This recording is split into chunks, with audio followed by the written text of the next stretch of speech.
많은 사람들이 빨치산들이 이제 절에 찾아와가지고 해인사에 이제 왔는데, 빨치산 사령관이었던 유성진이라는 사람이 400여 명의 대원들을 이끌고 들어와서 한 달 동안 절을 점령하고 있었는데, 당시 해인사에는 학인 스님들만이 아니라 중학생부터 대학생까지 학생들도 아주 여럿이 같이 거기서 공부하면서 있었다고 합니다. 당시 빨치산들은 절에 있는 여러 사람들이 이 사람들의 신상을 다 파악해가지고 어떤 학생을 보고, 내일 자네는 집에 간다고 그랬지? 오늘 밤 우리 짐 옮기는 걸 좀 도와줘야 되겠어 하고 같은 식으로 말하면서 젊은 사람들을 하나씩 붙들어 갔어요. 그런데 수행을 아주 엄청나게 많이 하시던 우룡 스님은 지금의 관음전 큰 방에 동료들 7, 8명과 함께 앉아 있었는데, 빨치산들이 그들을 다 한 사람 한 사람씩 다 붙잡아가면서도 이 우룡 스님에게는 가자는 말도 않고 심지어는 아는 척도 하지 않더라는 것입니다. 그래서 다 붙잡혀가고 큰 방에 홀로 우두커니 있을 때에도 그들이 여러 차례 다시 문을 열고 기웃기웃하였지만 스님에게는 말조차도 거는 사람도 없더라는 것입니다. 그들 눈에는 스님이 보이지 않는 듯 하더라는 것입니다. 당시 잡혀간 사람들은 빨치산들과 함께 생활하며 모진 고생을 했으며 그중 절반 이상은 돌아오지도 못했다고 합니다. 죽은 거죠, 말하자면. 가서 오직 스님만이 그들에게 잡혀가지 않아 꾸준히 공부를 잘할 수 있었으니 이 어찌 연피 관음력 꼭 관세음보살님의 가피가 아니겠는가, 이렇게 말씀을 하셨습니다.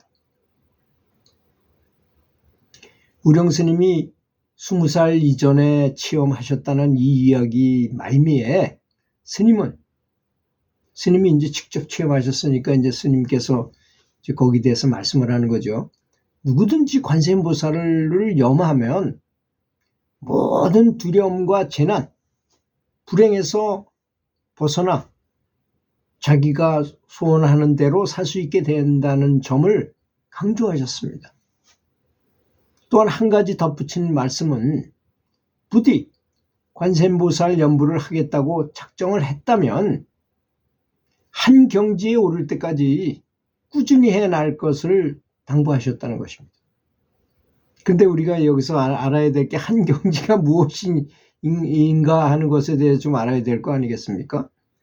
다른 사람과 대화를 나눈 중에도 나의 가슴 속에는 관세음보살 연불이 계속 이어지는 그런 단계, 대화는 대화대로 제대로 하면서 연불 또한 쉼 없이 뚜렷하게 이어지는 그런 단계가 도달하면 모든 재난이 스스로 피해가고 뜻하는 바도 저절로 이루어지는데, 지독히 하면 100일 정도면, 길게 한다 하더라도 3년을 작정하면 이 정도 경지에 이를 수 있다고 이 우룡 스님께서는 말씀하셨습니다. 이 우룡 스님이 그런 수행 일화가 아주 굉장히 많으신 분이라 그래요. 많기 때문에 그런 거죠. 그 중에서 이런 말씀을 하신 것입니다. 부산에서 약 30년 전에 70을 넘기신 할머니 한 분이 살고 계셨다고 합니다. 그 연배의 사람 중에는 어린 시절에 글을 배우지 못하는 분들이 많았죠. 특히 여자들은 더 많이 공부를 몰라. 그 할머니도 역시 글을 읽기조차 못하시던 분이었다고 합니다. 할머니는 50줄에 들어서면서부터 어디서 누구에게 권유 받았는지 관세음보살 연부를 아주 열심히 했다고 합니다. 몇 년을 관세음보살만 열심히 불렀는데 어느 날부터 주위에 아픈 사람이 있으면 그냥 지나치지 않게 되었다고 합니다. 참 안 됐구나. 얼마나 아프겠느냐. 그리고는 관세음보살을 부르며 아픈 몸을 한 5분 안팎 쓰다듬어 주시는데 신통하게도 통증이 사라진다는 것이었습니다. 배 아프고 머리 아프고 속이 답답한 그런 병에만 영험이 있는 것이 아니었던 것입니다. 당신은 교통수단이 별로 없잖아요. 차도 없고 뭐 그러니까 어른과 아이들 모두 자전거를 많이 이용했죠. 그리고 자전거 타고 가다가 도랑이라도 굴러 떨어지면 다리가 부러져 버리고 복잡골절이 일어나서 피를 흘리는 아이도 할머니가 잠시 만져주면서 관세음보살 하면 거뜬히 일어나서 툭툭 털고 그냥 집으로 걸어서 간다는 것입니다. 복잡골절인데도 불구하고 다 낫는 거예요. 관세음보살님의 가피는 그렇습니다. 누구든지 할머니가 부르는 관세음보살 소리와 자비로운 손길을 경험하면 다 고쳐져 쾌차되었던 것이었습니다.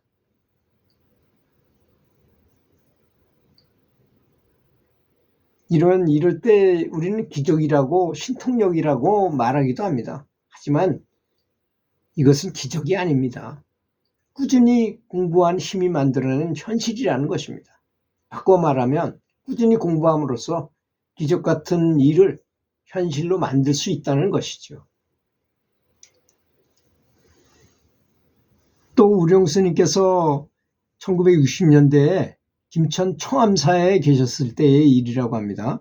김천 시내에 안경과 시계를 파는 경환당이라는 큰 가게가 있었다고 하는데요.